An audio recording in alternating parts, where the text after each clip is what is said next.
the first Soviet nuclear bomb history of creation. The creation of the Soviet nuclear bomb, in terms of the complexity of scientific, technical and engineering tasks, is a significant, truly unique event that influenced the balance of political forces in the world after World War II. The implementation of the Soviet nuclear project required a real scientific, technological and industrial revolution, which led to the emergence of the domestic nuclear industry. Having mastered the secrets of the production of nuclear weapons, Russia for many years ensured the military defense parity of the two leading states in the world, the USSR and the USA.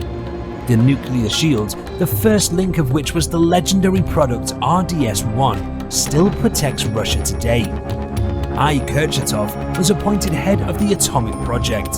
From the end of 1942, he began to gather scientists and specialists needed to solve the problem. Initially, the general leadership of the atomic problem was carried out by V. Molotov, but on August 20th, 1945, a few days after the atomic bombing of Japanese cities, the State Defense Committee decided to create a special committee, headed by L. Beria. It was he who began to lead the Soviet atomic project.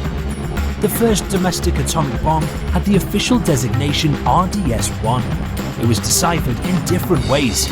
Russia does it itself, the motherland gives Stalin, etc. But in the official resolution of the Council of Ministers of the USSR of June 21st, 1946, the RDS received the wording Jet Engine C. The Tactical and Technical Assignment TTZ indicated that the atomic bomb was being developed in two versions, using heavy fuel plutonium and using light fuel uranium-235. The writing of technical specifications for RDS-1 and the subsequent development of the first Soviet atomic bomb RDS-1 was carried out taking into account the available materials according to the scheme of the US plutonium bomb tested in 1945. These materials were provided by Soviet foreign intelligence. An important source of information was K. Fuchs, a German physicist, a participant in the work on the nuclear programs of the USA and England. Intelligence materials on the US plutonium bomb made it possible to avoid a number of mistakes in the creation of the RDS-1, significantly reduce the time for its development, and reduce costs. At the same time, it was clear from the very beginning that many of the technical solutions of the American prototype were not the best. Even at the initial stages, Soviet specialists could offer the best solutions for both the charge as a whole and its individual components. But the unconditional demand of the country's leadership was to get a working bomb with a guarantee and with the least risk by the time it was first tested. Since the end of 1945, there has been a search for a place to place a top-secret object. Various options were considered. At the end of April 1946, U. Karaton and P. Zernov toured Sarov, where the monastery used to be, and now plant number 550 of the People's Commissariat of Ammunition was located. As a result, the choice settled on this place, which was remote from large cities and at the same time had the initial production infrastructure. The scientific and production activities of KB-11 were subject to the strictest secrecy. Its nature and goals were a state secret of paramount importance. The issues of object protection from the first days were in the center of attention. On April 9, 1946, a closed resolution of the Council of Ministers of the USSR was adopted on the creation of a design bureau, KB-11, at Laboratory No. 2 of the USSR Academy of Sciences. P. Zernov was appointed head of KB-11, U. Karaton was appointed chief designer.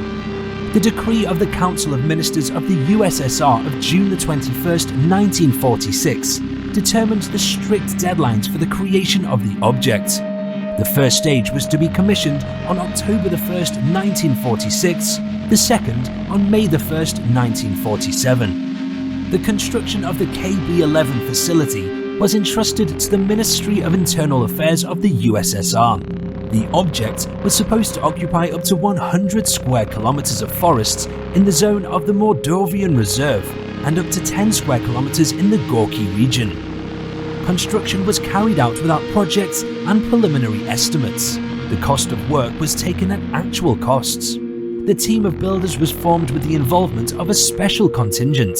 This is how prisoners were designated in official documents. The government created special conditions for the provision of construction. Nevertheless, the construction was difficult. The first production buildings were ready only at the beginning of 1947. Some of the laboratories were located in monastic buildings. The beginning of full-scale work of the first domestic atomic charge can be attributed to July 1946. During this period, in accordance with the decision of the Council of Ministers of the USSR of June 21, 1946, the tactical and technical assignment for the atomic bomb was prepared. The TTZ indicated that the atomic bomb was being developed in two versions. The first of them, the working substance, should be plutonium, RDS-1, in the second, uranium-235, RDS-2. In a plutonium bomb, the transition through the critical state must be achieved by symmetrical compression of plutonium, which has the shape of a ball with a conventional explosive implosion variant. In the second variant, the transition through the critical stage is ensured by the combination of masses of uranium-235 with the help of an explosive, cannon variant. At the beginning of 1947, the formation of design units began. Initially, all design work was concentrated in a single scientific and design sector, NKS KB11. The intensity of work in KB11 from the very beginning was very high and constantly increased, since the initial plans were extensive from the very beginning, increased every day in volume and depth of study. The construction of the test site began on April 21, 1947. Design work on its creation was carried out according to the technical specifications of the Institute of Chemical Physics and a special design institute of the First Main Directorate, GSPI 11. The training ground was built by the engineering troops of the armed forces of the USSR. 15,000 military builders took part in the work.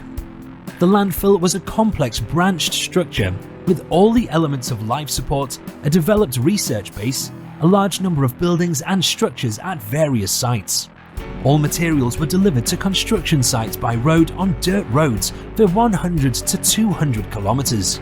Traffic was around the clock in winter and summer. The central part of the test site was an experimental field where the first nuclear test in the USSR was to take place. The site for the nuclear test, UP2MO, was chosen in the Irtysh steppe, about 170 kilometers west of Semipalatinsk. This region of Kazakhstan is a waterless steppe with rare abandoned and dry wells. A plain with a diameter of about 20 kilometers, surrounded from the south, west and north by low mountains, was allocated for the test site. To the east of the space were small hills. A residential town was built 60 kilometers from the test site and 130 kilometers from Semipalatinsk, where the headquarters of the military unit, administrative, cultural and educational institutions, business enterprises, houses for officers and their families were located. Hotels were also built there for testers coming to the test site. 1.5 kilometers from the M site, there was a laboratory campus, in which all kinds of research related to the provision of tests were carried out. For testing the atomic bomb at the test site, the following were prepared. An experimental field with a radius of 10 kilometers, equipped with special facilities for testing, observing and recording physical measurements. Site H with buildings and structures intended for assembling a bomb before testing, storing parts of an atomic bomb, apparatus and equipment. Site SH designed to accommodate the headquarters and power supply of the experimental field. Numerous structures with measuring equipment, military, civil and industrial facilities were located on the experimental field to study the impact of damaging factors of a nuclear explosion. At 4 o'clock in the afternoon on August the 28th, a combat, that is plutonium, charge and neutron fuses were delivered to the final assembly workshop. At about 12 midnight in the assembly shop on the site in the center of the field, the final assembly of the product began. investing in it the main assembly, that is, a charge of plutonium and a neutron fuse. At 3 in the morning on August the 29th, A. Yarmalsky and V.I. Alfarov completed the installation of the product. At 6:35 a.m., demolition operators turned on the power to the machine gun system. There was silence at the command post in all the rooms of the casemate. She was interrupted only by the voice of Malsky, who happened to be on duty that night in the control room. He counted the time monotonously. 20 seconds before the explosion, Kirill Ivanovich Shelkin turned on the main switch which connected the RDS-1 product with automatic control. At 7 in the morning on August the 29th, 1949, the Semipalatinsk test site was lit up with a blinding flash.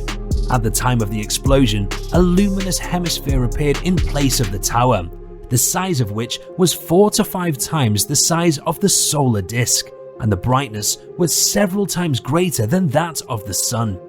The readings of the instruments confirms the achievement of the planned power explosion, 20 kilotons of TNT equivalent. The Soviet Union successfully completed the development and testing of the first domestic atomic bomb.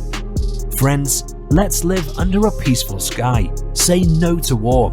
Subscribe to the channel and leave your comments under the video.